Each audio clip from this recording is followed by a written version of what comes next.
This week's parsha, Parshat Vayikra. We're getting the Sefer of Karbanos, right? This is the Sefer of Vayikra, is the Sefer of Karbanos. And of course, the different Mefarshim discuss what's the concept of Karbanos, what do you do with Karbanos, what do you need Karbanos. And to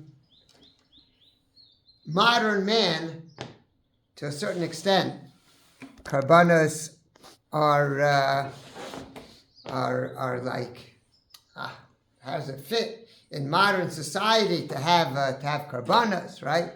There's a certain amount that people feel like, Karbanos bisman hazeh.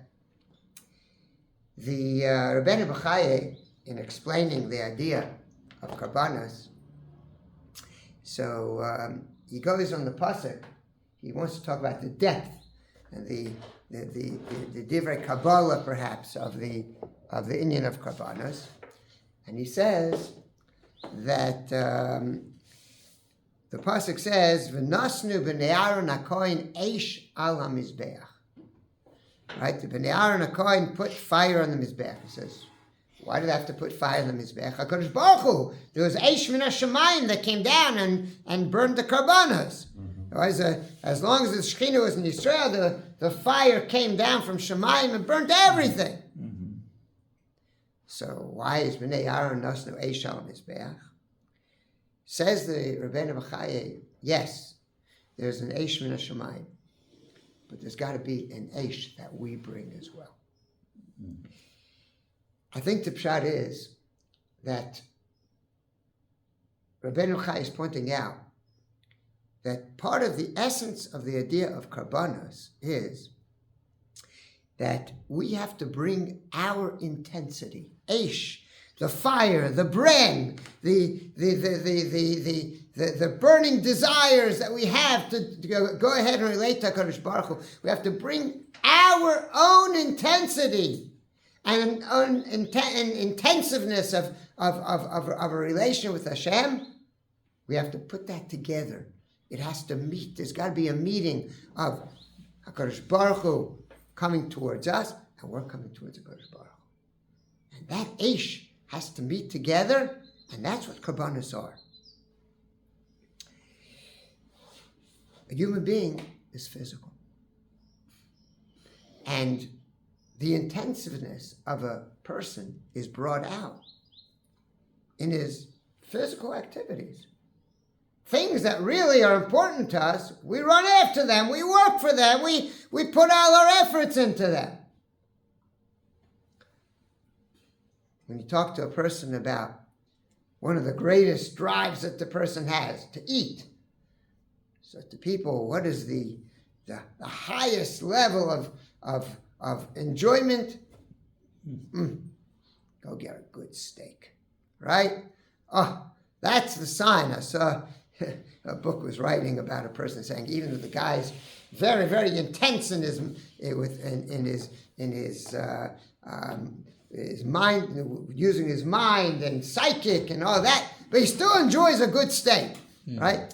That's a sign that you're of using your gashmius drive for a good thing. That's what we're bringing to the Rebbeinu Shalom on the Mizbeach. We're bringing a good steak. We're bringing good steaks to the Rebbeinu Shalom on the Mizbeach, because the idea is that a human being has to use his physical life and direct his physical life towards ruchnius, towards a spirituality, towards a higher meaning. And that's, I think, the essence that Rabbeinu B'chai wants to point out of karbanos. That's what karbanos are all about. And therefore, we understand that a yid, when he has a Shabbos, when he has a Yontiv, when he has a Rosh Hashanah, what do? You sit down and you have a good meal. Yeah, you sit down and you have a good meal. But you understand, it's a meal for the Rebbeinu Shalom. It's a meal that I'm celebrating that this is Kodesh. I'm celebrating that this is a special day. I'm bringing my physical life into my spiritual life. That's the idea of the Korbanos. We find in the Megillah, actually, that in the Megillah it mentions that Dafka, that is the contrast, that when Achashverosh and his party got into their, right, Kitov Lev Amelch B'Yayin, when they got into their party, what did they start talking about? They start talking about things that are of a lowly nature, right? Women, and that's what they start talking in terms of beauty. And Klal Yisrael, the Gemara points out that the Malachim said to HaKadosh Baruch Hu, Klal Yisrael sings shiras and tishbachas. When we sit at a Shabbos table, we sing zmiris, right? Why? Yes, we're taking the physical intensity. We take that physical intensity and direct it towards our spirituality. That, I think, is Parshas Vayikra. This week is also Parshas Zechor. And I think it's very important, especially in our day and age, to know what Parshas Zechor teaches us. Parshas Zechor says, recognize that there's such a thing as evil. There is evil in the world. And after what we saw in Simchas Torah, we have to remember there's Amalek in the world. Don't forget, because that's Amalek. And that's evil. And the Torah says, we do not make psharot. We do not, English word, we do not compromise with evil. Zachor eis asher asa lecha Amalek. No, don't stop and say, oh, that was then, or so that it happened, or don't be so harsh. No. Recognize evil, and there's no compromising with evil. You know why?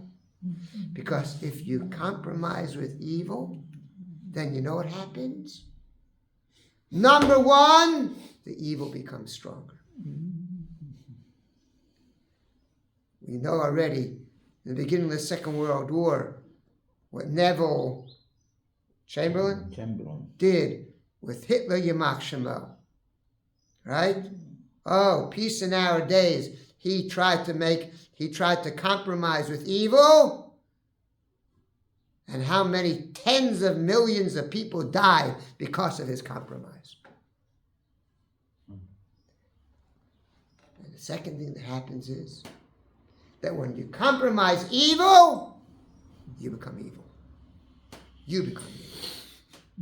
Look at all the nations in the world who compromise with evil today. Israel shouldn't be doing and fighting in Gaza.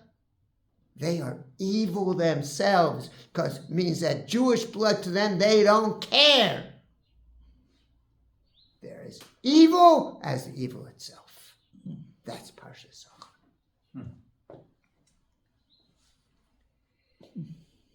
1 minute just to finish off on taanis Esther. Today is taanis Esther. I'd just like to say, Rav Soloveitchik Zatzal, I found an old Masorah from the OU, right, from many, about 20 years ago, and they published Chidush Torah of Rav Soloveitchik Zatzal Bracha. And he talks about taanis Esther. He says there are two different interpretations of taanis Esther. It comes from a pasuk in the Megillah. I gave a shir on this last year. I'm not going to go into it now, but just b'kitzur nimratz. Some say that Megillah's taanis Esther is part of Purim. Part of the takana of Purim is that you have taanis Esther and then Purim. Others say, no, Purim is takana by itself. The takana of taanis Esther is a new takana, it's a separate takana. It's a totally different thing. Perhaps there are two different approaches the things that we have to learn in taanis Esther. If it's a chelik of the original takana, right, then we are being taught that in order to really appreciate what HaKadosh Baruch Hu does from us, we have to spend time to remember and to a certain extent, experience the difficulty. That when you have taanis Esther, you're to remember all the tsaris. Then when you can have a Purim, you really appreciate what HaKadosh Baruch Hu did for us. That's one approach.